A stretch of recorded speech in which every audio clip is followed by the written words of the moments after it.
जय हिंद दोस्तों, मैं मानिक नायक आप सबको अपने YouTube चैनल पे वेलकम करता हूं। आज हम लोग एसएससी CHSL 2023 का सेट नंबर 14 को यहाँ पे डिस्कस करेंगे। टोटल जो एग्जाम होता है 40 शिफ्ट में एग्जाम होता है और हम इसके 14 नंबर शिफ्ट को डिस्कस करने वाले हैं। चलिए स्टार्ट करते हैं। इसका PDF आप हमारे Telegram channel @mock test GK GS से डाउनलोड कर सकते हैं। कीजिएगा mock test GK GS search कीजिएगा, आ जाएगा डायरेक्ट। पहला यहाँ पे फीना वर्ल्ड स्विमिंग चैंपियनशिप 2022 में किस खिलाड़ी को 100 मीटर ब्रेस्ट स्ट्रोक में रिकॉर्ड बनाया था? यहाँ पर चाहत अरोड़ा इसका करेक्ट आंसर हो जाएंगी। तो फीना वर्ल्ड स्विमिंग चैंपियनशिप 25 मीटर 2022 में किस खिलाड़ी ने 100 मीटर ब्रेस्ट स्ट्रोक में रिकॉर्ड बनाया था? तो ये थे चाहत अरोड़ा, इसका करेक्ट आंसर हो जाएंगे। House that house date appeal जो आपका किस में आता है? तो हाउस डेट होता है आपका क्रिकेट में। हाउस डेट अपील जो आपका हाउस डेट हो गया, LBW हो गया आपका, फिर लेग बाई हो गया, ये सब संबंध कहाँ पे? आपका क्रिकेट में है, जो कि पूछा गया क्वेश्चन। निम्नलिखित में से किस वंश के शासक ने चीन के साथ अपने व्यापार को मुक्त करने के लिए एक मलाया पर आक्रमण किया था? तो मलाया पर आक्रमण किए थे कौन? चोल शासक ने किया था। तो निम्नलिखित में से किस वंश के शासक ने चीन के साथ अपने व्यापार को मुक्त करने के लिए मलाया पर आक्रमण किया था? तो चोल इसका करेक्ट आंसर हो जाएगा। ठीक है। पल्लव की राजधानी कहाँ थी? पल्लव की कांचीपुरम हो जाएगा। राष्ट्रकूट का दांती दुर्ग हो जाएंगे। और चालुक्य को देखिए यहाँ पे इंपॉर्टेंट है, यहाँ पे चोल का जो इंपॉर्टेंट कौन है? आपका फाउंडर जो आपका विजयालय हो जाएगा। और इसकी राजधानी कहाँ थी? ये जीत आपकी तंजौर थी। चालुक्य की राजधानी कहाँ था? आप मेरे को बताइएगा। राष्ट्रकूट के फाउंडर थे दांती दुर्ग, याद रखिएगा। उन्होंने हिरण्यगर्भ किया था, हिरण्यगर्भ। नेक्स्ट 2022 में मनीषा रामदास को निम्नलिखित में से कौन सा सम्मान मिला था? ये थे आपके विश्व बैडमिंटन महासंघ द्वारा वर्ष की सर्वश्रेष्ठ महिला पैरा बैडमिंटन खिलाड़ी दिया गया था। 2022 में मनीषा रामदास को निम्नलिखित में से कौन सा सम्मान मिला था? तो विश्व बैडमिंटन महासंघ के द्वारा वर्ष की सर्वश्रेष्ठ महिला पैरा बैडमिंटन खिलाड़ी को दर्जा इनको मिला था। With regard to the currency deposit ratio CDR all the following are true except है। CDR के रिगार्डिंग में कौन सा सही है या आपका गलत है? आपको याद नहीं है कौन सा हम वो देखेंगे। It reflect the people preference for liquidity. Liquidity के लिए लोगों का प्रेफरेंस यही रहता है, CDR रहता है। ये एक तरह का बिहेवियरल पार्टनर पैरामीटर है और it depends on the seasonal pattern of expenditure के सीजनल पैटर्न पर यह डिपेंड करता है। नेक्स्ट है निम्नलिखित में से किस अभिकरण यानी किस एजेंसी ने स्वर्णिम चतुर्भुज परियोजना की जिम्मेदारी ली है? तो ये हो जाएंगे भारतीय राष्ट्रीय महामार्ग प्राधिकरण, इसका करेक्ट आंसर हो जाएगा। तो जो स्वर्णिम चतुर्भुज गोल्डन जो कोऑर्डिनेटर है, इसको बनाने की जिम्मेदारी जो आपका भारतीय राष्ट्रीय महामार्ग प्राधिकरण, इसका करेक्ट आंसर हो जाएगा।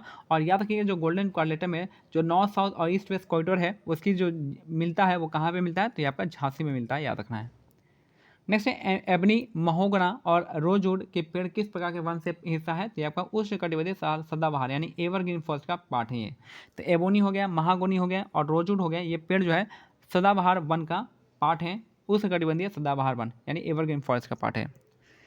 निम्नलिखित में से कौन सा कारक भारत में सूत वस्त्र उद्योग के स्थानीकरण को बढ़ावा देने वाले कारकों में से एक नहीं है? तो शुष्क जलवायु इसका करेक्ट नहीं, ये आपका गलत है, नहीं होगा।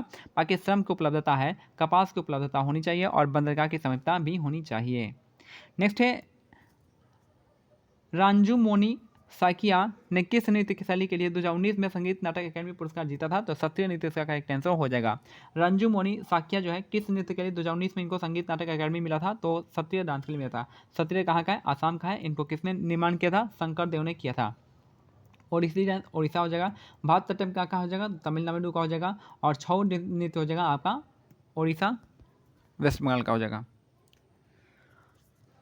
नेक्स्ट है डोलू कुनित्था नृत्य के संदर्भ में निम्नलिखित में कथनों पर विचार करना है। सही कथन को चुना है। डोलू कुनित्था कहाँ का हो जाएगा? यह कर्नाटक का लोकप्रिय नृत्य है, आपका सही है डोलू कुनित्था। नगाड़ों को रंग बिरंगे कपड़ों से सजाया जाता है और धार्मिक और युद्ध के उत्साह के गीत के रूप में गाए जाते हैं। तो तीनों ही स्टेटमेंट क्या हो जाएगा? करेक्ट है। तो डोलू कुनित्था जो है, डोलू कुनित्था यह कर्नाटक का लोकप्रिय नृत्य है। नगाड़ों और रंग बिरंगे कपड़ों से सजाया जाता है और धार्मिक और युद्ध के उत्साह के गीत गाए जाते हैं। नेक्स्ट है 1974 में किस शहर में पहली बार सेवा सहकारी बैंक की शुरुआत की गई? सेवा जो है कहाँ से स्टार्ट हुआ था? तो अहमदाबाद इसका करेक्ट आंसर हो जाएगा, अहमदाबाद गुजरात। 1974 में सेवा की स्टार्ट हुई थी कहाँ से? अहमदाबाद गुजरात से। सेवा का स्थापना कब हुआ था? 1974 में, याद रखना है यहाँ पे। 1974 में किस शहर में पहली बार सेवा सहकारी बैंक की स्थापना हुई थी? तो अहमदाबाद गुजरात। ऑक्सोलेन किस यौगिक का पर्याय है जिसका आणविक सूत्र जो होता है CH2 का होल थ्राइस CH2O होता है? तो होगा टेट्राहाइड्रोफ्यूरेन हो जाएगा। टेट्राहाइड्रोफ्यूरेन का जो आणविक सूत्र होता है CH3 का होल थ्राइस CH2 होता है, जिसको हम ऑक्सेलेन कहते हैं। कथन सही कथन का पहचान करना है। पहला हो जाएगा आपका, यदि वास्तविक जीडीपी 240 है तो कीमत सूचकांक 120 है तो मौद्रिक जीडीपी क्या होगा, 288 होगा। तो देख लीजिएगा, यदि वास्तविक जीडीपी कितना है, 240 है और कीमत सूचकांक 120 है तो मौद्रिक जीडीपी 288 होगा। सत्य कथन यहाँ पे ये बताया गया है। कूलॉम नियम के निम्नलिखित में से कौन सा कथन विकल्प सही है, तो पहला हो जाएगा यहाँ पे, केवल बिंदु आवेश के लिए मान्य होता है। तो कूलम जो है किसके लिए है, तो पॉइंट सोर्स के लिए मान्य होता है, पॉइंट सोर्स के लिए होता है, ठीक है। तो कूलम नियम के लिए निम्नलिखित में कौन सा विकल्प सही होता है, तो केवल बिंदु आवेश के लिए मान्य होता है, ऑप्शन 3 हो जाएगा। सूची अब मिलाना है। यहाँ पे जीएनपी क्या होता है, यहाँ पे पहले यहाँ पे आंसर दे रखा है। पहला का डी हो जाएगा आपका, जीएनपी क्या हो जाएगा आपका, जीएनपी हो जाएगा जीडीपी प्लस विदेश से निवल कारक आय हो जाएगा। एनएनपी हो जाएगा आपका जीएनपी माइनस मूल्य ह्रास हो जाएगा। उसके बाद जीडीपी का हो जाएगा आपका सीआईजी प्लस निवल निर्यात हो जाएगा। और एनडीपी हो जाएगा कौन सा, ये आपका जीडीपी माइनस मूल्य ह्रास हो जाएगा, एनडीपी। तो आप इसको याद करिएगा, फॉर्मूला है डायरेक्ट, ये क्वेश्चन हर बार पूछा जाता है। निम्नलिखित में कौन भारत में एक लोकप्रिय संगीत निर्देशक थे, तो बप्पी लहरी इसका करेक्ट आंसर हो जाएंगे। तो निम्नलिखित में कौन भारत में एक लोकप्रिय संगीत निर्देशक थे, तो बप्पी लहरी इसका करेक्ट आंसर हो जाएगा। बिरजू महाराज का संबंध है कथक डांस हो जाएगा। नेक्स्ट है 1950 में किस रूसी खगोल शास्त्री ने निहारिका परिकल्पना को संशोधित किया, यह प्रस्ताव करते हुए कि सूर्य मुख्य रूप से हाइड्रोजन और हीलियम के साथ साथ धूल से युक्त एक सौर निहारिका से घिरा है। तो ये बताए थे आपके ऑटो स्किमिट्स ने बताए थे। ऑटो स्किमिट्स ने बताए थे कि सूर्य जो है हाइड्रोजन हीलियम से तो बना ही है, साथ में यो युक्त जो है आपके धूल से युक्त और निहारिका से घिरा हुआ है। नेक्स्ट है क्वेश्चन 18, 2011 की जनगणना के अनुसार भारत की साक्षरता दर क्या है, तो 74.04% है। भारत की साक्षरता दर है 74.04%, भारत की साक्षरता दर है। सबसे ज़्यादा कहाँ पे, केरल में है, और सबसे कम कहाँ पे, बिहार में है। भारतीय संविधान के किस अनुच्छेद में यह उल्लेख है कि कानून किसी भी मौलिक अधिकार के साथ असंगत है या उनका अल्पीकरण करते हैं तो ऐसी असंगति सीमा तक शून्य होंगे। तो ये बताया आर्टिकल 13 में। एक तरह क्या है, एक तरह का ये आपका जुडिशियल रिव्यू सिस्टम होता है। इसका मतलब है कि यदि कोई भी कानून अगर फंडामेंटल राइट के अनुसार नहीं है, उसके अनुसार नहीं है, तो क्या होगा, न्यायालय उसको क्या करेगा, रिजेक्ट कर देगा, उसको वॉइड एंड नल कर देगा, ठीक है। आर्टिकल 40 में क्या है, आर्टिकल 40 में आपका कहता है equality before law and equal protection of law. Equality before law कहाँ से लिया गया, यूके से लिया गया, ब्रिटेन से लिया गया। और इक्वल प्रोटेक्शन ऑफ लॉ लिया गया आपका कहाँ से, अमेरिका से। अनुच्छेद 16 में क्या कहता है, आप मेरे को कमेंट से बताइएगा। आर्टिकल 15 में जो है आपका भेदभाव के खिलाफ था। आर्टिकल 15 पे एक मूवी भी आई थी जिसका नाम था आर्टिकल 15, जो कि भेदभाव से संबंधित था। आर्टिकल 16 में क्या है, आप मेरे को कमेंट से बताइएगा। अपॉर्चुनिटी है किस चीज़ का, बताइएगा। दूसरी G20 स्वास्थ्य मंत्रियों की बैठक अक्टूबर में 2022 में आयोजित है, जिसे केंद्रीय स्वास्थ्य मंत्री और परिवार कल्याण मंत्री डॉक्टर मनसुख मंडावी ने संबोधित किया था। कहाँ पे आयोजित किया गया था, ये था आपका बाली, इंडोनेशिया में। दूसरा G20 स्वास्थ्य मंत्रियों की बैठक अक्टूबर 2022 में जिसे जिसे केंद्रीय स्वास्थ्य मंत्री और यानी मनसुख मंडावी ने संबोधित किया था, बाली, इंडोनेशिया में हो जाएगा। नेक्स्ट है मई 2023 में कलकत्ता उच्च न्यायालय के मुख्य न्यायाधीश के रूप में किसे नियुक्त किया गया था, ये थे आपके TN शिवगणनम, इसका करेक्ट आंसर हो जाएगा।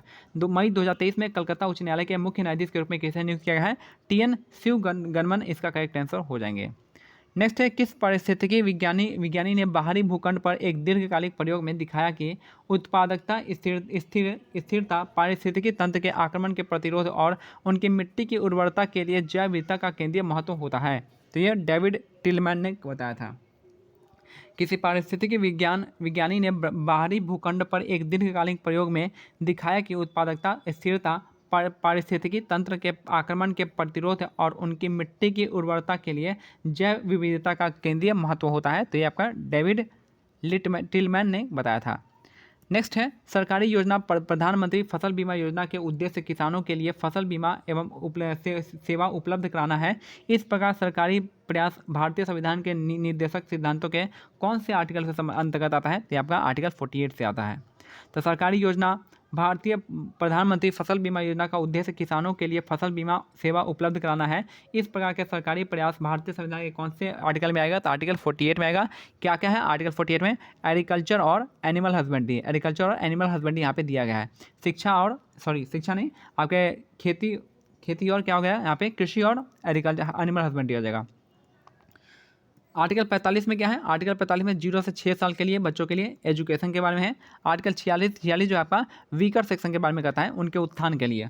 और आर्टिकल 47 जो आपका यहाँ पे अपने राज्य के लोगों का लेवल ऑफ न्यूट्रिशन को बढ़ावा देना है, न्यूट्रिशन को बढ़ावा देना है। ये बताया गया है। और साथ में यहाँ पे इसमें जो है लिखकर जो है शराब आपको नहीं पीने का भी बताया गया है। नेक्स्ट है भारतीय त्यौहार दशहरा का प्रसिद्ध उत्सव किस जगह मनाया जाता है? तो दशहरा का प्रसिद्ध उत्सव जो है आपका मैसूर पैलेस में मनाया जाता है। भारतीय त्यौहार दशहरा का प्रसिद्ध उत्सव किस जगह मनाया जाता है? तो मैसूर पैलेस इसका करेक्ट आंसर हो जाएगा। नेक्स्ट है लास्ट क्वेश्चन हमारा कि निम्नलिखित में से किस ब्रिटिश सरकार की ओर से अफगानिस्तान के मामलों में हस्तक्षेप करने के लिए त्रिपक्षीय संधि पर हस्ताक्षर किए थे? तो लॉर्ड ऑकलैंड ने किया था। निम्नलिखित में से किसने ब्रिटेन सरकार की ओर से अफगानिस्तान के मामले में हस्तक्षेप करने के लिए त्रिपक्षीय संधि पर हस्ताक्षर किए थे? तो लॉर्ड ऑकलैंड इसका करेक्ट आंसर हो जाएंगे। तो ये मेरा आज का क्वेश्चन जो है आपका कंप्लीट होता है। मिलते हैं अगले सेट में, तब तक क्या करना है, टेलीग्राम चैनल का लिंक जो है डिस्क्रिप्शन में दिया गया, आप इसको ज्वाइन कर सकते हैं। जय हिंद, जय भारत, धन्यवाद।